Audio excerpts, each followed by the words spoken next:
artistas, vamos a hablar ahora un poco de etnografía de Cantabria y lo vamos a hacer con Juan Francisco Quevedo, escritor, poeta, narrador de Cantabria, que acaba de publicar un libro, Las nodrizas pasigas, un libro que lo tengo ahora en las manos y no me mancho las manos, pero la tinta está muy muy fresca, ¿no, Juan?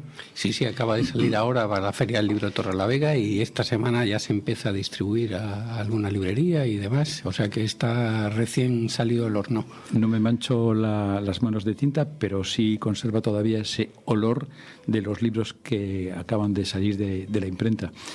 Las nodrizas pasigas. ¿Qué es este libro? Pues mira, este libro surge, la idea ya hace unos 10 o 12 años, cuando publiqué una novela que se llamaba Querida Princesa, que tuve el gusto además de presentar contigo hace tiempo una de las tres protagonistas, de las tres mujeres protagonistas del libro, pues era una nodriza que acudía a Madrid, se desarrollaba en el Madrid del romanticismo, justo en plena eclosión de la llegada de las pasiegas a Madrid, y reuní muchísima información, de la que claro aproveché una parte pequeña para la trama novelística, pero bueno, la tenía ahí y siempre tenía idea de un día ponerme a recopilar, a volver a releer, y bueno, y lo he organizado de una manera en la que doy mucha importancia a las referencias literarias. Hay referencias de pues, por lo menos de 30, 40 autores, desde muy conocidos como puede ser Galdós, Pardo Bazán, o pues mesoneros romanos, o menos conocidos como yo que sé, como Modesto Lafuente, y algún escritor que ya está algo olvidado. Doy mucha importancia también a Gil y Carrasco, que como bien sabes es contemporáneo, ¿no? Como todos los románticos de la llegada masiva a Madrid de las pasiegas. Aparte de esta documentación literaria, ¿has utilizado alguna otra documentación? ¿Has tenido ocasión de hablar con algún descendiente de nodrizas? He conocido a descendientes, sí, ya de su bisabuela o alguna tercera generación, por lo menos, sí, o cuarta. Sí, pero que ya no son tanto de la época esa concreta, que igual son más de familias burguesas de principios del siglo XX. He tenido ocasión de contactar con alguna, pero bueno, con la documentación que hay, con él, yo creo que lo que he hecho ha sido ordenarlo y estructurarlo en función, primero hablar un poco del contexto histórico, el viaje, en fin, todo esto, que suponía ser nodriza, los requisitos que había, y incidir mucho en las referencias de los contemporáneos, ¿no? Y más en la controversia, porque así como muchos son agiográficos, pues por ejemplo otros son muy críticos, como puede ser Galdós o Mesonero, ¿no? Que siempre han asociado, lejos de lo que aquí pues se dulcifica, ¿no? Pues siempre han asociado ese trasiego pues a cierto tráfico humano, ¿no? ¿Cómo comenzó todo? ¿Cuál es el origen de esta presencia de las nodrizas pasiegas en Madrid? Sí, el origen tiene una fecha muy clara, que es 1830, es el nacimiento de la reina Isabel II, la princesa Isabel, que como sabes era hija de Fernando VII y de María Cristina de Borbón. Por cierto, sobrina del propio rey. Y hija de una hermana, que bueno, si algún día entráramos en la genealogía, pues sería hija de una de las supuestas hijas de Godoy, que si recuerdas el famoso cuadro, esa descripción psicológica tan maravillosa que hace Goya de la familia Carlos IV, es la niña que tiene María Luisa de Parma, ¿no? Es la madre de esta María Cristina. Bueno, pues con motivo del futuro nacimiento de la princesa, pues manda a los médicos a las tierras pasiegas, lo cual quiere decir que ya tendrían cierta fama, y aquí las eligen, y eligen, por cierto, a una Peña Castillo, una pasiega de Peña Castillo, Francisca González Ramón, que llegará al Palacio de San Ildefonso en la Granja, que era donde estaban en aquellos momentos, que en septiembre de 1830, y será la primera nodriza real pasiega. Luego ha habido, de reyes reinantes, ha habido varias, todas hasta Juan Carlos I, que ya no, fueron nodrizas pasiegas tanto la de Isabel II como la de Alfonso XII como la de Alfonso XIII. ¿Quiénes se iban? ¿Qué mujeres eran las que se iban? Pues desde luego mujeres de un nivel de pobreza importante, ¿no? De mujeres pobres que buscaban la vida allí. Bueno, siempre el objetivo siempre era encontrar un futuro mejor para su familia, ¿no? Claro, eso es indudable, ¿no? Y se marchaban.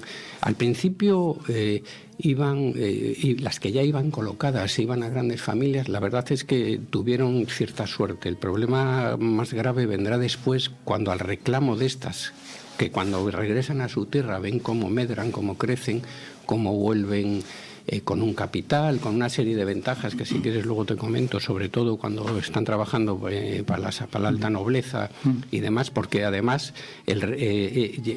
al llamar los reyes a la primera nodriza pasiega, pues se acaba constituyendo en una moda, como lo fue el suicidio en la época del romanticismo, además coinciden temporalmente.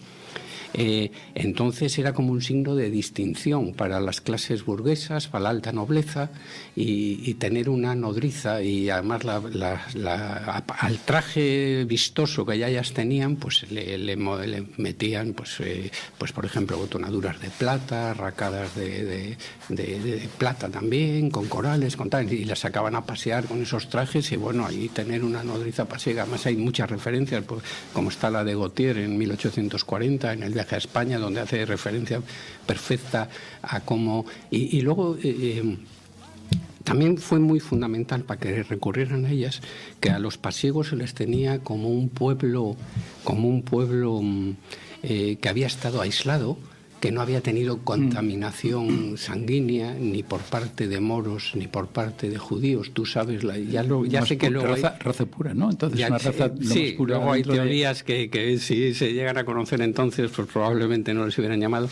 Pero como bien sabes la importancia que tenía, bueno, no te voy a recordar ahora a Pedro Crespo, el alcalde de Zalamea, o en el Quijote, cuando, yo qué sé, recuerdo ahora cuando que Sancho le dice a Alonso Quijano, soy limpio de sangre y para ser conde basta, y Don Quijote le contesta, y sobra.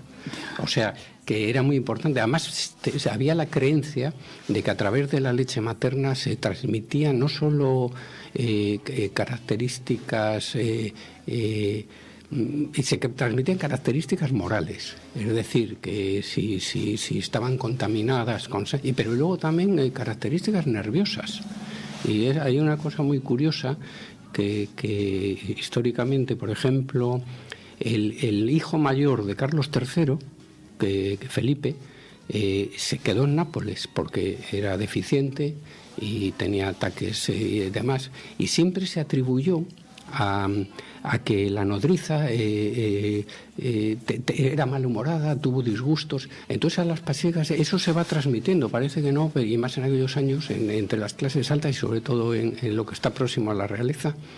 Y entonces se las cuida, se las tiene en ambientes apacibles, se las trata muy bien, se las da muy bien de comer precisamente porque van a transmitir. Y luego, valoraban muchas más cosas. El que trabajaran la tierra, luego esa forma que tenían, pues era gente pues rolliza, gente con buen color, todo eso se valoraba, y luego la inspección médica que tenían era tremenda. ¿Eran de las mismas localidades? ¿Había unos lugares de preferencia o de donde salieron más o más dispersas por la Vega de Pas? Sí, por ejemplo, ha habido la primera fue Peña Castillo, que la que te he comentado. Sí, la siguiente, que fue Josefa Falcones, esa era de Torrelavega, aunque todas eran pasiegas estas. Y esa llegó y volvió enseguida, no sé ahora mismo el motivo, calculo que porque se le cortaría la leche, algún problema hubo. Y luego, por ejemplo, María Gómez, que fue la nodriza de Alfonso XII, era de Vega de Pas, Maximina Pedraja era de Eras, la de Alfonso XIII, en fin, pero siempre en torno a esa, digamos, pueblo un poco aislado que había pervivido a lo largo del tiempo. ¿Iban con los hijos o los hijos que van a la Vega de Pas? No, eso era una de las... y yo incido en el libro, porque siempre se ha tendido a dulcificar este asunto, y yo siempre he pensado, claro, dejas a tus hijos a tu hijo recién nacido y normal, y además como nunca se llevaban primíperas. Y si eran de segundo o tercer parto, tendríamos más hijos, Siempre, ¿no? tenía que ser como mínimo de segundo parto, porque así ya habían demostrado que eran capaces de criar a un hijo. Entonces normalmente quedaba el lactante y quedaba otro pequeño que igual también estaba todavía lactando. Y sí, siempre uno piensa, bueno, ellas, la verdad es que la mercancía que vendían era muy fácil de transportar porque la transportaban en sus propios pechos, no había más. Llegaban a Madrid y de inmediato pues convertían al nuevo mamón en hermano de leche de su hijo, que quedaba como quedaba, pues al cuidado en aquellos años de tías, porque los hombres pues no se hacían cargo de esas cosas, ¿no? De tías, de abuelas, de parientes, de vecinas. Y si tenía la suerte que alguna estaba dando de mamar y podía, y si no, pues se recurría a la leche de los animales. En el caso de por ejemplo, te voy a poner el caso de Isabel la Chata, la hija mayor de Isabel II, que tan castiza era y tanto se la quería en Madrid que cuando se instauró la República se la ofreció quedar. Es que es una de las preguntas que también te tenía previsto hacer. ¿Se quedó alguna? Porque si tenían familia, lógicamente volverían, pero quién sabe en las circunstancias si consiguieron algunas quedarse y llevar a su marido o a su hijo. En principio, se supone que todas volvían a Cantabria. Sí, volvían. En algún caso, una vez que finalizaba la lactación, que solía durar 2 años, alguna se quedaba como ama seca, ¿no? Que vendría a ser lo que hoy podríamos denominar, yo que sé, un ama de llaves, una criada de confianza, pero después de un tiempo regresaban. Y además las que habían ido, como te digo, al reclamo de la alta nobleza y de tal, volvían primero con un capital importante, que si era real, con una renta vitalicia para ella, a veces para el hermano de leche y para el marido. Por ejemplo, él solían colocar como jefes en estafetas de correos, en León, en tal, porque es el caso de Maximina, de María.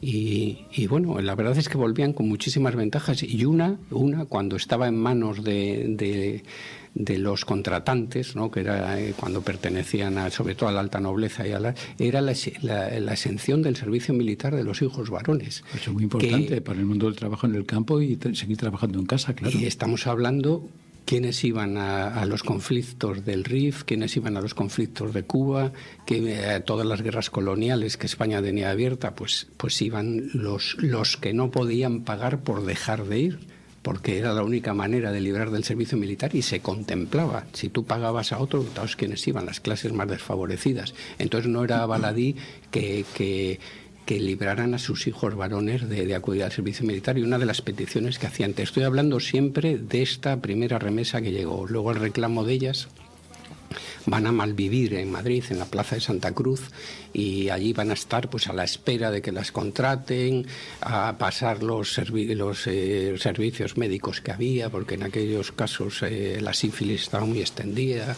Ten en cuenta que a principios de siglo igual 50.000 niños o más al año morían de sífilis, porque ya sabes que la transmisión, aparte de la sexual, es materno-fetal, y ya a partir de 1900 y poco, que a principios del siglo ya se hace la reacción de Wassermann, que ya es más fácil detectarla, es una reacción sanguínea que enseguida te lo da. Pero bueno, tenían hay que diferenciar, ya te digo, muy bien las que iban colocadas, y sobre todo en esa primera remesa, y a las que luego fueron al reclamo de ellas y ya no vivían tan bien, todo lo contrario. Una vez que vuelven a Cantabria, después de los beneficios, el dinero fundamentalmente, pero alguna otra ventaja que les da, se adelgaza y se interrumpe la relación con las casas reales, ¿no? ¿No mantienen luego ninguna relación? Pues no. ¿O así? Te diré que no. Y además en los 3 casos concretos que ha habido, la relación ha sido muy, muy importante y muy continua. En el caso de la primera, de la que te hablaba al principio, de Francisca, ella, incluso con su hija, tuvo una hija que era hermana de leche de la reina Isabel II, que la llamaba a Palacio continuamente, iba allí e incluso llegó a casarse esta mariquita en la capilla del Palacio Real, siendo los reyes sus padrinos. Y en el caso, por ejemplo, de Alfonso XII, te diré que Alfonso XII mantuvo siempre con María Gómez Martínez una relación muy, muy amorosa. Incluso la invita, por supuesto, a su boda. Cuando se inaugura, en el último casi, porque ya sabes que murió muy joven, con 27 años, Alfonso XII, y uno de sus viajes a León, porque estaba ella destinada allí con su marido como jefe de correos, los periódicos recogen, y ahí viene recogido en el libro, con gran emoción el saludo que se hacen Alfonso XII y ella cuando se encuentran por última vez. Sí. El libro está exquisitamente editado y con muchas imágenes. Sí. ¿De dónde las has sacado? Pues son imágenes que vas recopilando, que vas viendo pues fundamentalmente en otros libros o a través de internet. Hoy en día ya sabes que es muy sencillo y las vas buscando y están todas además. Mira, por ejemplo, la de la portada es una foto que hice en la Galería de Colecciones Reales. Es un óleo de Vicente López Portaña de la primera, esa es Francisca González Ramón, es la primera nodriza, la nodriza de Isabel II, y el que viene en la contraportada es un óleo de Valeriano Becker, del hermano de Gustavo Adolfo, que se llama La nodriza pasiega, se titula el cuadro. Bueno, ya sabes, Valeriano, aparte de ser un gran pintor, un grabador y contemporáneo de ellas, es el autor. El autor parece ser de todos aquellos grabados que se hacen a Isabel II con contenido sexual muy fuerte, ¿no? Hay un último capítulo muy curioso y yo creo que desconocido, por lo menos para mí. Hablas de las nodrizas en Madrid, en Barcelona, pero también del interés que despertaron en Granada. En Granada. Allí llegan mucho más tarde, llegan a principios del siglo XX, finales del XIX, principios del XX, y de hecho hoy en día la plaza que hay enfrente de la Catedral de Granada, que siempre se llamó la Plaza de las Flores, hoy en día se llama la Plaza de las Pasiegas. Y allí era donde se reunían, donde amamantaban, las contrataban muchas familias y bueno, y una de ellas fue Federico García Lorca. Federico García Lorca estuvo amamantado se cree, por dos nodrizas pasiegas, porque parece ser que su madre era un poco celosa de ellas, por lo que él contó en alguna ocasión. Y luego él tiene conferencias sobre las nanas y habla de las canciones de Santander. Y yo creo que de alguna manera él viene a ese gusto por lo popular, por el romancero, por todo. Él lo justifica un poco por estas mujeres que daban a los niños, además de sus primeras tetadas, esas primeras canciones, les contaban los romances, pues como el de Gerineldo, el de Bernardo el Carpio, Los amantes de Teruel, el de Amón y Tarma, en fin, y todo eso va calando y de alguna manera en esa cultura popular y él se declara pues un amante y en una de las conferencias sobre nanas infantiles habla de canciones, de una canción concreta de Santander y la verdad es que cuando lo leí lo trasladé y luego dedica unas palabras a las nodrizas muy bellas que son con las que cierro el libro, que casi podrían ser un poema si se articularan de otra manera con el verbo que él tenía, ¿no? Eres un escritor plural, has escrito los libros de poesía Una mirada a este tiempo nuestro, El sedal del olvido, Pensamiento, palabra y poesía, Cuadernos de Humo 33.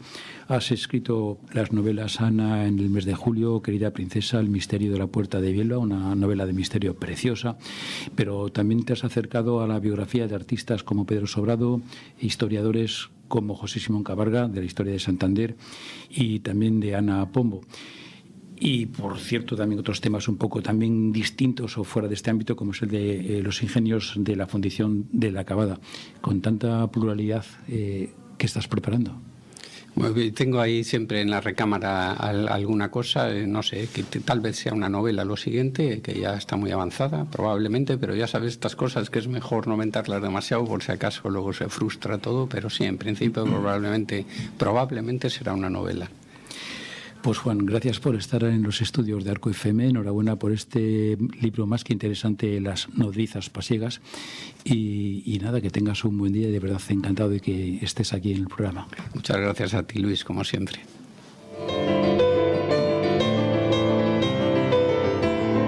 Pues cuando son las 11:48, vamos a escuchar la segunda canción de este álbum de Susan Vega que se titula Flying with Angels.